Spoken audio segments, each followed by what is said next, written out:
Hey, it's Dr. Allin here, Develop Chiropractic. We're going to go over quarter squats with the ball against the wall.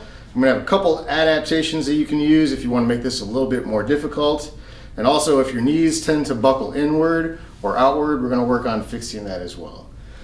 So hopefully you've already watched the hip hinging exercise with the stick, kneeling, tall, kneeling hip hinges. If you haven't watched that one yet, that'll be a precursor to this video here. So what you're going to need is a Swiss ball, something about this size that will fit right into the small of the back. We'll put this ball up against the wall. And when we're here, we're going to set ourselves up to where I'm pretty much straight up and down. My feet can come out maybe 3 to 6 inches away from my hips. Now when I'm here, I'm going to bring my arms into the front just to do a straight squat with my arms pressed straight forward. Draw the belly in towards the spine. As I come down, I'm going to reach my arms back over my head as I come down to about a little bit lower than a quarter squat. Now, depending on how far down you go, it will be a little bit more difficult. Now, what we're working on is tracking with the knees. So as you squat, you want to be hinging into the hip. So my butt is pushing straight back into that ball. As I come down, my knees contract gently over my ankles, kind of towards my second toe on the foot. Now, if you notice that your knees buckle inward, what you're going to need to do is use some form of a resistance band. Now, this is a special one specifically designed for this, but you can use any kind of TheraBand. Just tie it into a loop. You just want a little bit of resistance, nothing crazy, so that when you get into that position, you have something pushing you outward, just a bit of a tactile stimulus to push out and prevent your knees from buckling in. So again, I'm going to start straight forward, nice and tight through the core, ears over shoulders, and I'm going to push my butt back into the ball. Hands come overhead, and I'm keeping that resistance on the band there. You should feel a lot of tension into the hips with this movement. As I come down, I'm going to reach back. Good.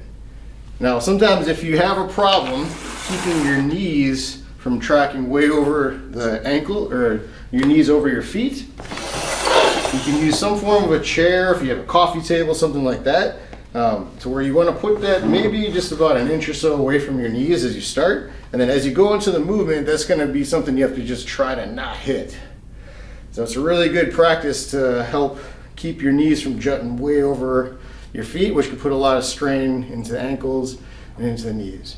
Eventually you can get into doing some more knee over toe type work, but for right now we're going to work on strengthening, stabilizing, and starting to get at some of that functional squat pattern a little more comfortable and strong. So as we're here, pressing straight forward, down, and then back up. Now if you have the opposite issue with your knees, where your knees actually bow outward, what you're going to end up doing is using about a yoga block. For a lot of people, hip distance isn't as far as you think it is. So your hip bones are out here. It's about the distance of this block from me. Most people, pelvis sizes might be a little bit bigger, maybe a little smaller, but usually a yoga block does a pretty good job of this. So you'll squeeze the block now between the knees.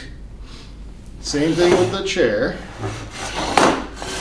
That's about there. Now as I go into my pattern, press straight forward, butt goes back into the ball, and I'm coming all the way back.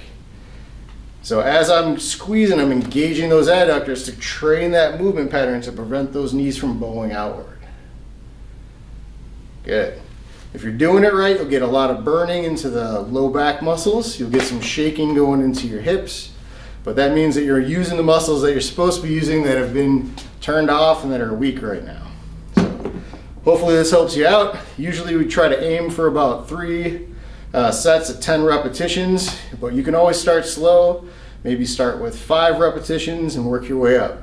If there's any pain or discomfort while you're doing it, don't squat down as far. Try that first. If it's still hurting, you could just try to reach me here if you have questions, or just discontinue the exercise for right now and go back to those kneeling hip hinges. So hopefully this helps you out. If you have any questions, feel free to reach me here at the office. Be safe, have fun, get at it. I'll see you soon.